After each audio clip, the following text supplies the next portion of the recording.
here are some aspects of his mystical thinking that I tried to highlight in this unit. Now, why am I highlighting his mystical thinking? Because he's our guest mystic. Rav Soloveitchik is going to be our guest rationalist. We're going to start with him next week, okay? We're going to compare them eventually to the Kuzari and to Maimonides, who are a mystic and a rationalist. So here are some aspects that we've been talking about. Number one, the personal spiritual experience. A mystic has an personal spiritual experience. They go through mystical states. There's books written on this, on the mystical journey, and so maybe we'll close that there. And this one, that one's good. All right. Some sort of dedication going on. So we went over the journal entries a few classes ago, and those depicted this element, this idea of the personal experience. Another one that we went through with Herzl, and Herzl's the eulogy of Rav Kook for Herzl highlights how a mystic will see God in history, how God's plan is unfolding. We'll see the Megillat Esther we're going to be learning pretty soon. A lot of the Kabbalists say that God, the simple reading is God's name is not mentioned in the Megillah at all.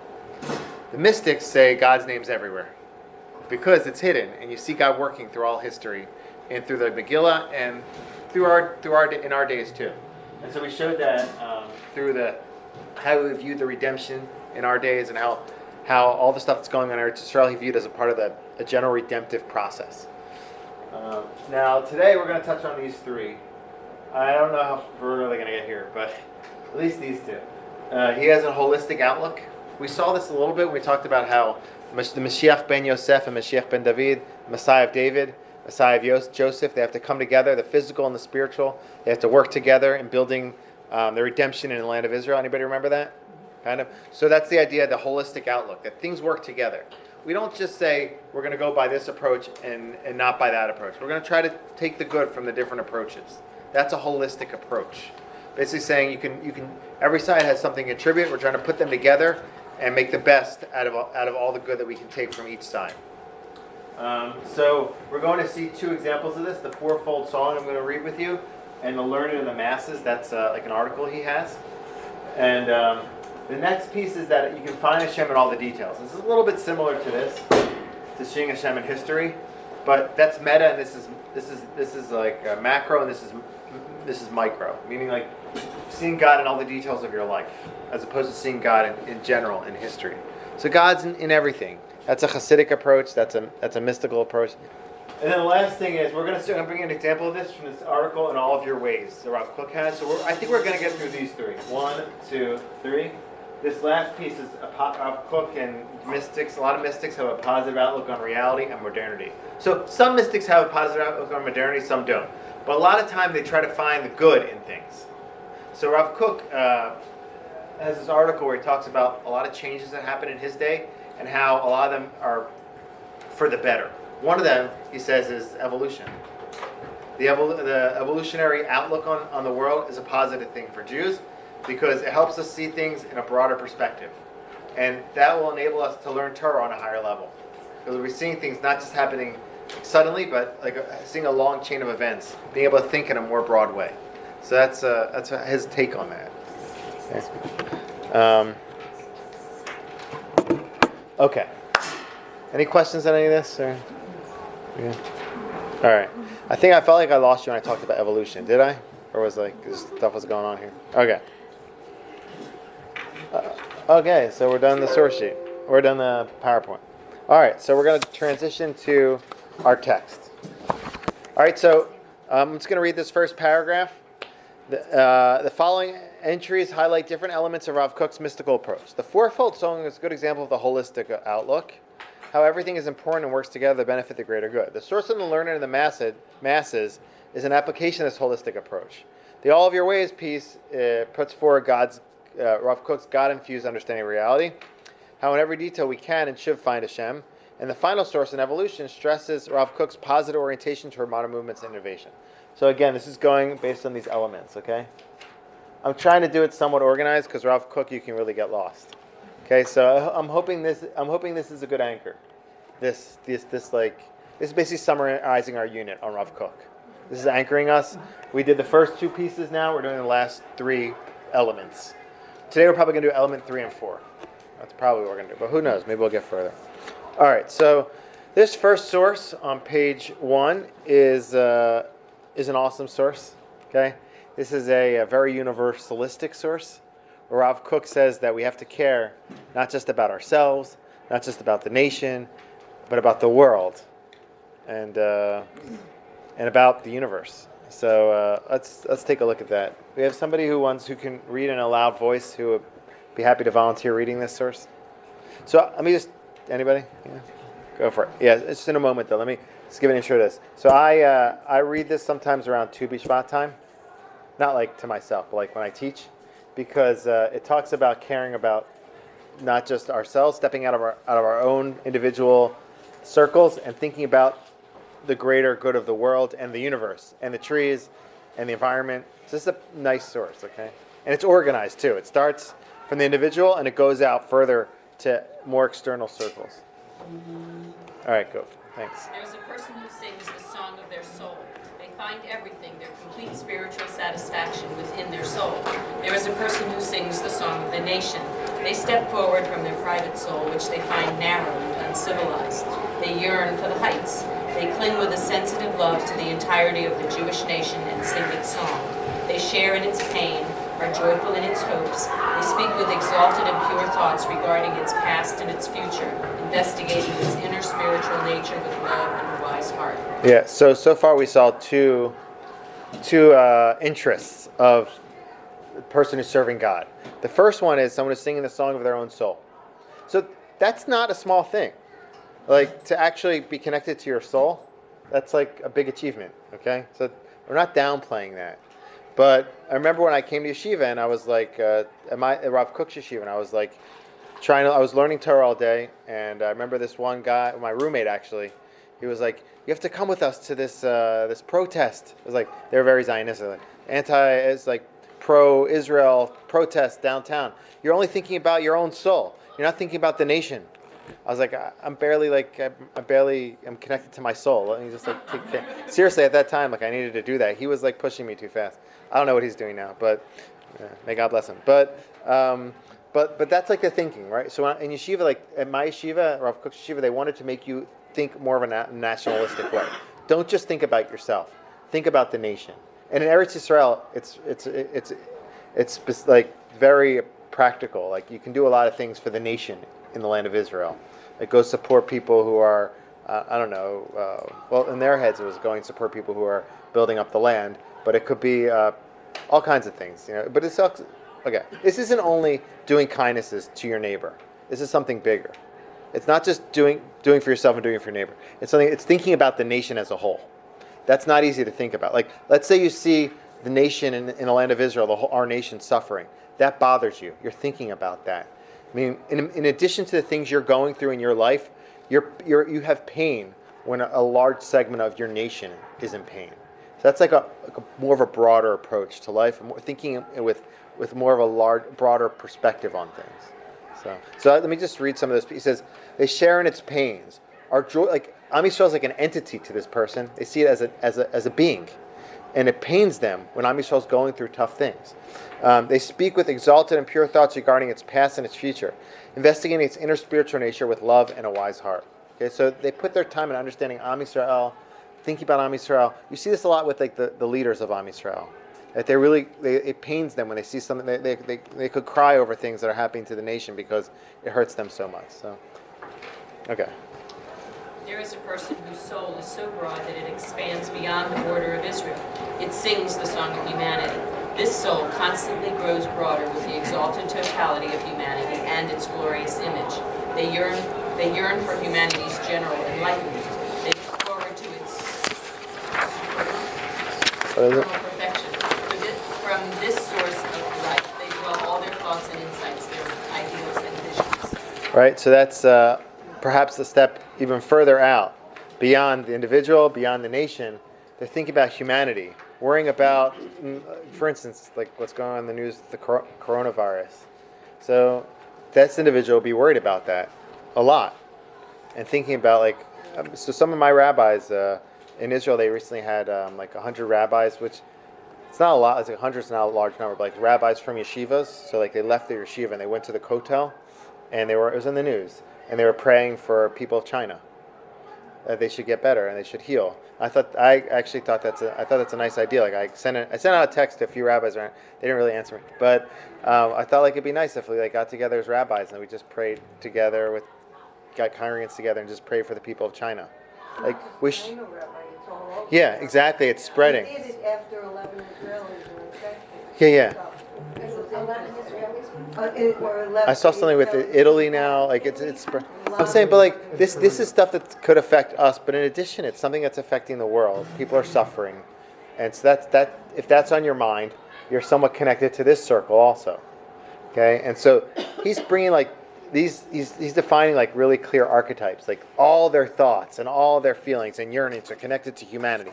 But it could be that you're in these different circles, and one might have to figure out which they connect to more, and maybe which they want to aspire to connect to more. What I think is beautiful about this source is that they all are aspirations within the Torah. Sometimes you won't hear this in religious circles.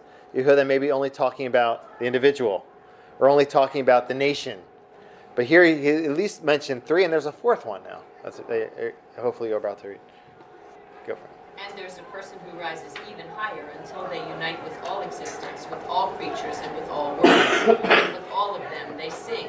This is the person who, engaged in the chapter of song every day, is assured a portion in the world to come. Yeah. Perek Shirah, anybody know what that is? The chapter of song? It's a really cool, I don't know who put it together, but it's a really cool prayer which goes through all the animals. It talks about like, all the animals' good. I'll put it in the folder if that interests you. All the animals' like good traits, and talks about like prayer based on that. So I think that's why he brought this here, because they're talking about not just humans, not just Am Yisrael, not just the individual, but also creation, the creatures of the world. What I also think is powerful about the source is that he's like, there's a certain ascent here. It's like higher and higher. Like you would think that'd be lower, right? Some people would say it's lower. You're caring about the animals, care about your family, care about Am Yisrael. But like, I think these build off each other. It's like, it's not one without the other. It's like, you believe, you cherishing the individual, Am Yisrael, the world, and also all these things together. More, so that's it. Getting anyone. Holistic outlook. Perhaps this too, the details. So seeing everything works together. So he's going to say right now, he's going to say you should put them all together. That's what he says here. And there's a person. And there's a person who rises with all these songs together in one ensemble, so that they all give forth their voices, they all sing their songs sweetly. Each supplies its fellow with fullness and life, the voice of happiness and joy, the voice of rejoicing and tunefulness, the voice of merriment, and the voice of holiness. The song of the soul, the song of the nation, the song of humanity, the song of the world, they all mix together with this person at every moment and at all times. And this simplicity in its fullness rises to become a song of holiness, a song of God, a song that is simple, doubled, tripled, quadrupled, a song of songs of Solomon, of the king who is characterized by completeness and peace. So you guys like that source? Anybody like that? What did you like about that? What? It takes you out from yourself, just way out. Way out there. Everything. Not to diminish any other thing out there, but that it's included all. Yeah. Yeah. Did you feel that the Baal Shem Tov falls into this category? Of what? I was just thinking about the songs, that the music and dancing and going out into nature, and the music and the songs. So what they used to, I would say like the Baal Shem Tov and Hasidism, they of course focus on God and seeing God everywhere. A lot of the focus actually in Hasidism is on that first circle, on the individual, and seeing. But it's not just it's that you should try to infuse yourself with as much godliness as possible. I'm not saying, of course, there's discussions about the world but they actually kind of walked back some of the mystical discussions on fixing the worlds in the heavens, and they talk about fixing yourself, making yourself into a spiritual conduit. Also through the tzaddik, through the holy, connecting to a holy person. So I'm not saying they don't have the other ideals, but it's not as the national piece is Rav Kook brought that. Rav Kook introduced that more than a lot of rabbis, like making the national ideal something that's like within Torah. I mean, he didn't have to do that much hard work. If you read the Tanakh, the Bible, it's all about that. You know, they're fighting wars for Am Yisrael. That's something very nationalistic. If you go in the book of Isaiah, you find more of a humanistic approach, right? And if you go into Rabbi Yogev's journals, you have discussions on animals. There's not as much discussion on that piece, but it's interesting that Rav Kook brings that in too. Yeah, you were going to say something? Yeah. So, the part with all existence creatures in all the worlds, that's the only one where you get assured of going and of having a portion in the world. Yeah.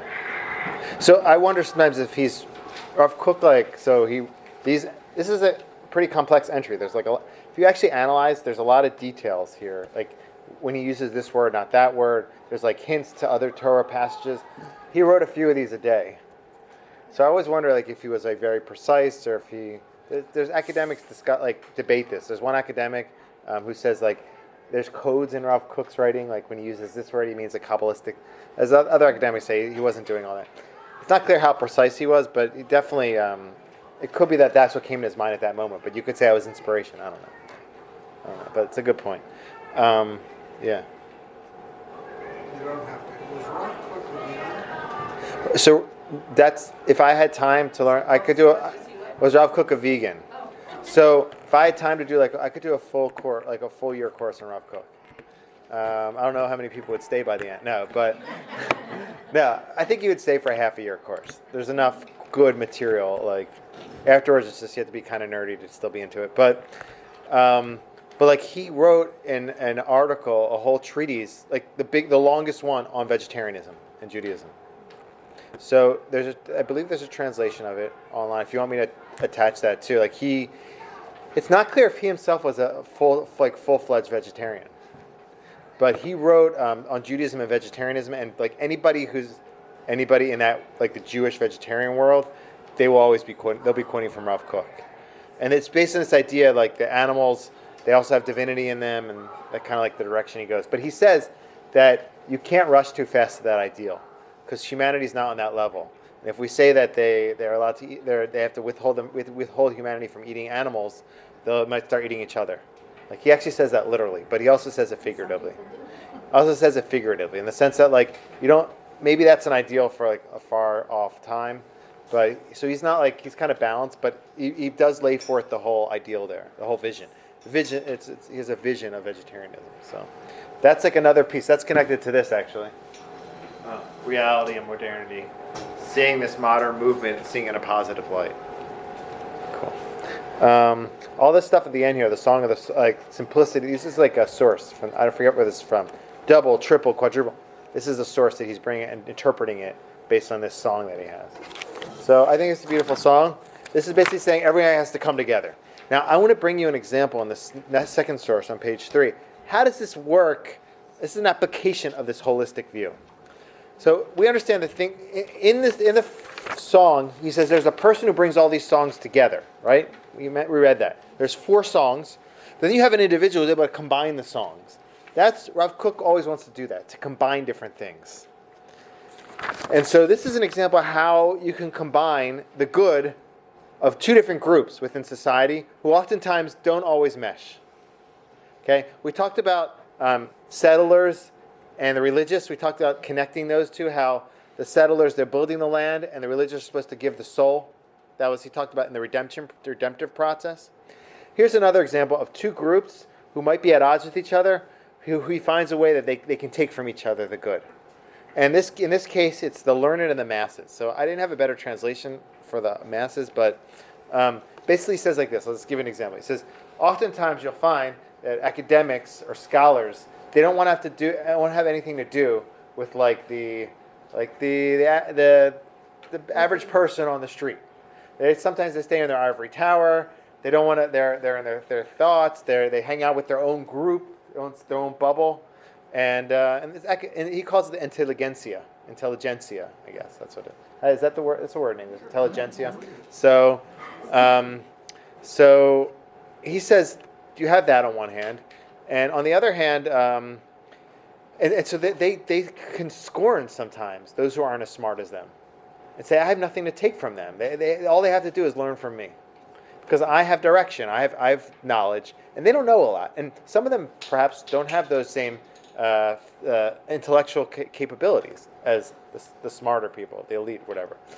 But he says that each group, in reality, has to take from each other.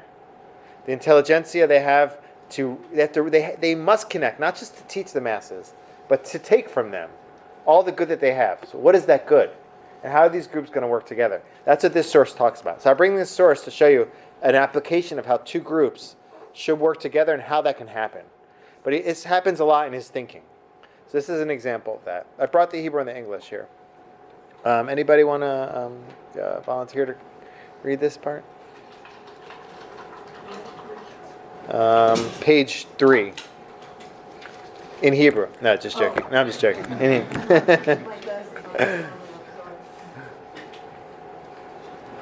Oh, you can't read it? Anybody else? Go right. The intelligentsia thinks that it can separate from the masses. Do you want to go? No, I thought she said it was Hebrew.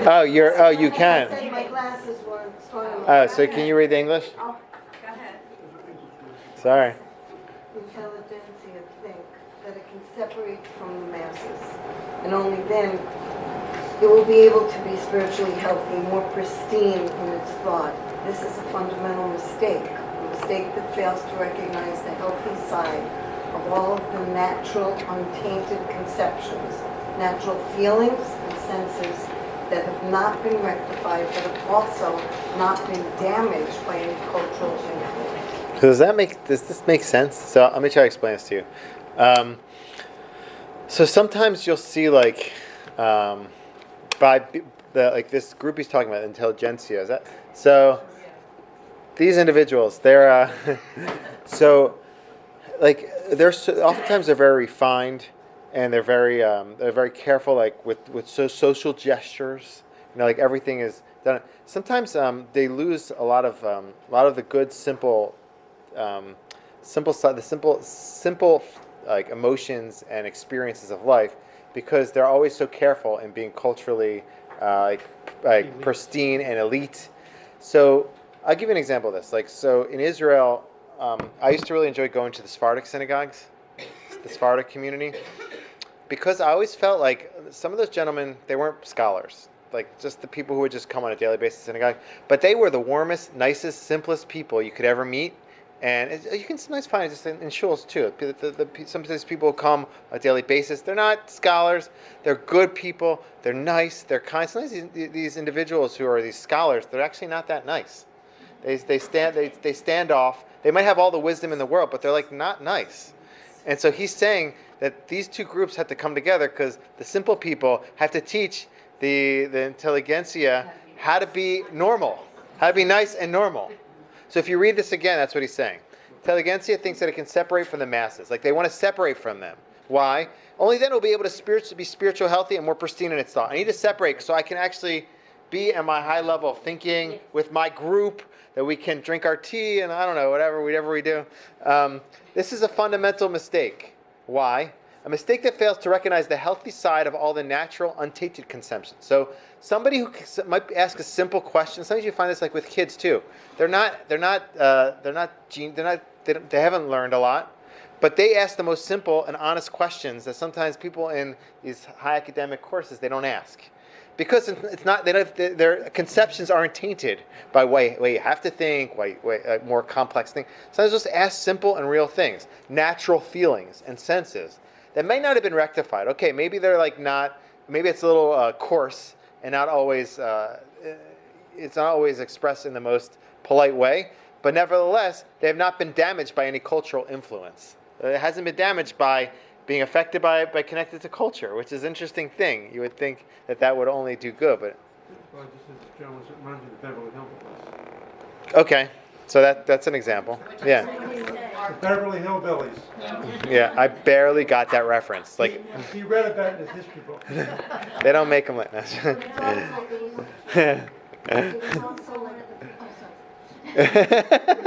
Before 12 o'clock. It was also like so the socialist communist revolution, also the Hasidic revolution, because the whole change from having the Talmudic world where you had to be an elite in Torah study. You're very and right. a simple peasant. Yes. You know, it repeats itself in different cultures Yes. also. And it's like he's saying, you know, the unpretentiousness, as you said, Yes. of a child. But sometimes that the masses, as happens in the French Revolution, then turned into a disaster. Thank you. Okay. So that's why each group needs each other. Right. Those who are not as academic or scholarly, they need the guidance from those who have thought these things through.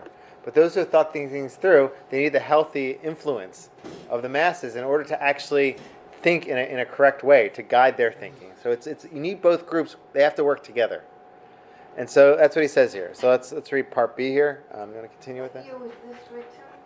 Well, before I have to look up exactly before 1935. So Before World War I? it could be after. I have to look. Yeah. Because it does make a difference, because the world fell apart in World War I. All right, I'm not well- sure how it influenced his thinking. I'm not either. Okay. All right. We'll leave it at that. Okay. Well, can we not leave it at that? Can you read the next part? Yeah. Discussion. Okay. The advantages of the masses over the learned. The trait of integrity, literally yosher. Yashar means straight, right? In Hebrew, yashar, straight, right. In its healthy format can be found manifold in the baser people than in the scholars and ethicists, people of thought. The scholars are more refined in the details of musar, ethical teachings, its laws and minutiae. However, the actual feeling of inner integrity is prevalent in the masses, the Am Ha'aretz, who are healthy and basic people. Making a lot of assumptions here. Okay. Yeah. And not Yeah. only do the masses excel over the scholars in their ethically oriented emotions, but also in the emotions related to faith, literally. I've seen this a and lot, movement. actually. Keep going. Go ahead.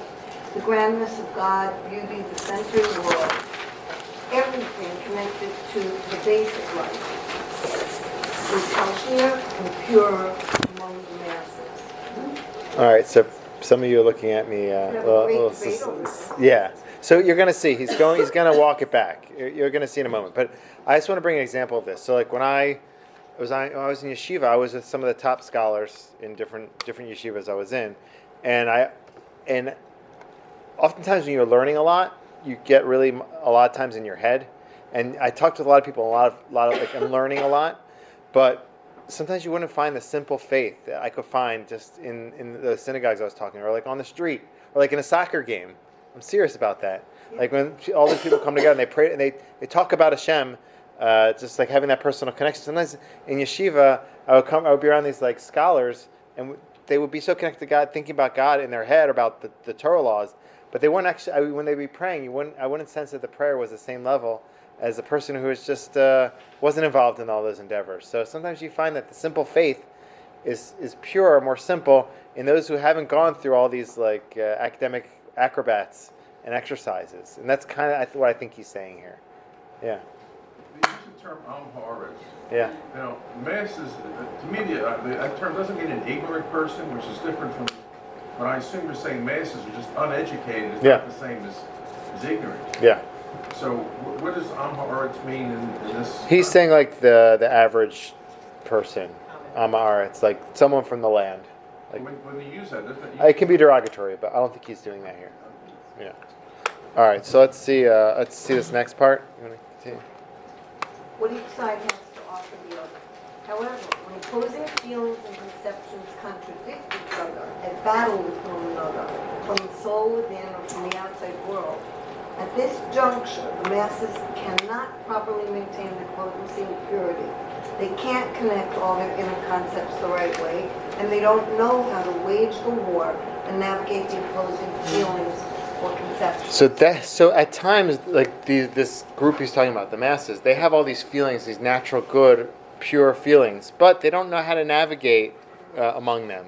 They don't know how to where to apply it sometimes they'll have contradictory feelings on things, and they don't know. They don't always know like they don't always know what's more important than the other. I don't know the priority. Yeah, they don't know how to prioritize them.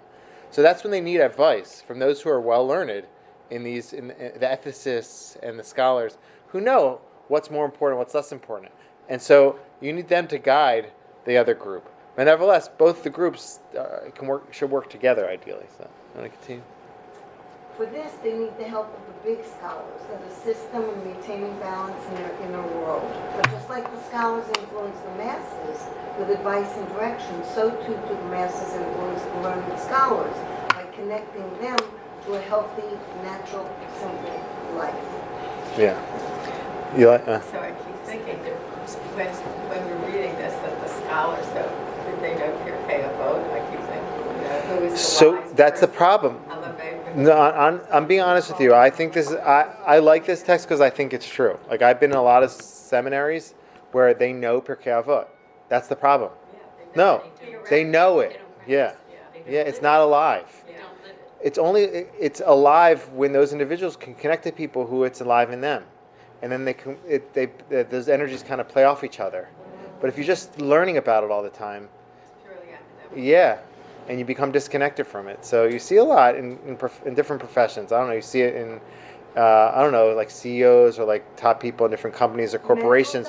Yeah, where they don't have time to connect with like the simple person. But Rav Kook's saying there's a lot for them to gain from that connection, and it would benefit both groups. This is just I'm bringing you one application of this. This is the holistic approach. Seeing different streams and movements complementary and working together. This is one application of it, but there are many in Rav Kook's thinking. He says the physical and the spiritual have to work together. The national and the humanistic. There's a lot of pieces that work together in his thought. So I wanted to bring you an example of this. So maybe we can just read the last one. Sure. Thank you. Summer. A summer. Summer. Was it summary? It was once. I actually think it's a summary. Then I was like, I had this dash. I was like, I'm going to remove the dash, but I didn't remove it. I put in a colon and I took out the Y. So that's what happened. That's the history of that. In this common ground that the lofty soul. Sorry, singing in the rain reminds me of. Sorry. And this common ground that the lofty souls share with the masses is the power to keep both sides in good stature and protects them from rotting and decomposing on an ethical and physical plane. So I think that's beautiful. I don't know. It's, maybe there's some assumptions here that you might be uncomfortable with. So many. Yes, but okay. So but I think the idea of like seeing movements and then immediately trying to look for what they have to contribute. I think that's like a positive way to look at the world. And also being open to the fact that no movement has everything. I think that's a certain humility, I don't know, I connect to that a lot. Like those two pieces, like saying, all right, we have intelligentsia, we have masses, we have these two groups. They must have some good. Maybe they don't have, and they must not have all the good. So they need to work together. So I think that's nice. Sometimes, it's kind of happening now in America where it's like we're really becoming polarized. Like Rav Kook would like be very, very perturbed. He'd be very stressed out by this because this is like not being able to see the other side or see aspects that might be good on the other side. That's like would not be his world outlook, because he never stops. He says he defines things and he says they should find a way to come together. Not necessarily they don't have to agree or be the other person, but to be able to see aspects of good on the other side. I think he would definitely promote that. So we finished this piece, the holistic outlook. I brought you the fourfold song, and now the learning the masses is an application of that. But this is really prevalent in Rav Kook's thought a lot. It's going to be interesting. Hopefully I'll be able to highlight this to you. Rav Soloveitchik doesn't really do that. He sees different groups and he thinks that like they don't have to necessarily work together. They kind of like they're in a. I'll explain. Hopefully I will explain it like a dialectic, which is a little bit different. They don't come together, but they like work off each other. But they don't necessarily. I'll explain it when we get there. Hopefully. All right, but So let's move on to this Finding Hashem and all the details. This is another source I like a lot. Okay, I think we talked about this before, but and just one. I want to just bring your attention to one more thing. On the last page, page 7. This source we're not going to read unless you really want to read it. But this source is a complementary source to the one we just read, where he talks about how each group, even though it's supposed to unite, they must remember that they have to be themselves. And he compares it to plants, to what's that word? Botany, I guess, or agriculture. We can read this, or we don't have to. But know that this is there. And hopefully, I'll be somewhat clear. Let's try. But I want to read this source though on page 5. Okay. If we have time, we can get that. We won't have time though. All right. So let's read this source. I love this source. This is a source that's very helpful for me when I first became more observant, because a lot of times people are telling me this is how you come close to God. You do this. You learn Torah. You learn Gemara, Rashi, whatever. And Rabbi Kook saying that whatever you're doing at that moment, you have to be in. It's just like kind of like living in the present. Be in that moment and find God in that place. And this is going to be very encouraging that you can find God in all different places, but you have to put your focus on it. Okay, so let's just read this source. In all your ways you should know Him. This is a verse from Proverbs 3:6. One must seek out a Kadosh Baruch Hu. I added this because he wrote that each time, so I'm sure there's a reason why I use that name. Which Kadosh Baruch Hu is God, by the way. In all of the ways in which one is engaged. When one is in prayer, one should seek out a Kadosh Baruch Hu by means of contemplating prayer-related topics, with proper intention and complete faith in these topics of prayer.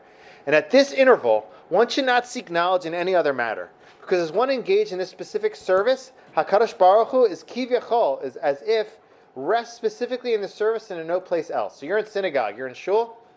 So when you're there, you'll find God there, in shul, in prayer. And so at that time, it's best to focus as much as you can on what you're doing then, because God's complete. He says God's like packed into that place. That's where you're going to find God. And he goes on in the second paragraph. When one is learning Torah, one should know that they will find a Kadosh Baruch Hu through delving into and investigating the topic at hand and thoroughly remembering and repeating it. Through this, one will know the Blessed One specifically through the Torah, to the exclusion of all other paths. Because in this moment, God appears in this service. So when you're learning, this is godliness right here while you're learning. This is where God is. Okay, not where all the good food is over there. Right over here. Okay. And I was thinking about it too. All right. And what I can't eat there. Okay, so. All right, third paragraph. When one is engaged in acts of loving kindness, benefiting others, then one should seek out a Kadosh Baruch Hu through exploring how to offer the greatest, most proper, and enduring act of kindness. So basically saying, be serious about what you're doing, which I like that a lot. Like, take life serious, take what you're doing seriously, and know that God's there. Sometimes you'll see this where, like, I used to see this in the yeshiva, like, you have a mitzvah to do, but, like, and guys would kind of just, like, continue learning. And that's okay, too, but, like, if there's a mitzvah, an important mitzvah, and you're doing it, get into it. Don't just do it and then get back to your learning, or whatever you have to do. Or it could just be your work. Jump into the mitzvah as much as you can, because that's where God is. You can find God there. And he says, the same goes for all the engagements in which one is preoccupied. Because in truth, there's nothing in the world that is not for God's honor. And in turn, everything that one does will become a mitzvah and expression of God's will. One performs an action in a complete manner, whether in thought or action. One should be happy with one's lot, and not chase at that moment after anything else. Because for this individual, at that moment, all of the universe is folded into this one specific act. So I just think that's extremely powerful, that you can find God in everything. You got to take it seriously. And if you do, invest yourself, put yourself in there, you'll find godliness in that endeavor. And it's not limited to the classic religious paths that are offered. And so I think this connects this idea of finding Hashem and all the details. But this is one example of it. But there are many in Rav Kook's thought of finding Hashem in different details. And so we basically got through the first four elements. The fifth one, maybe we'll return to a little bit when we're talking about Rav Soloveitchik, and we'll compare him to Rav Kook. Yeah, so Yashar Koach, have a good day.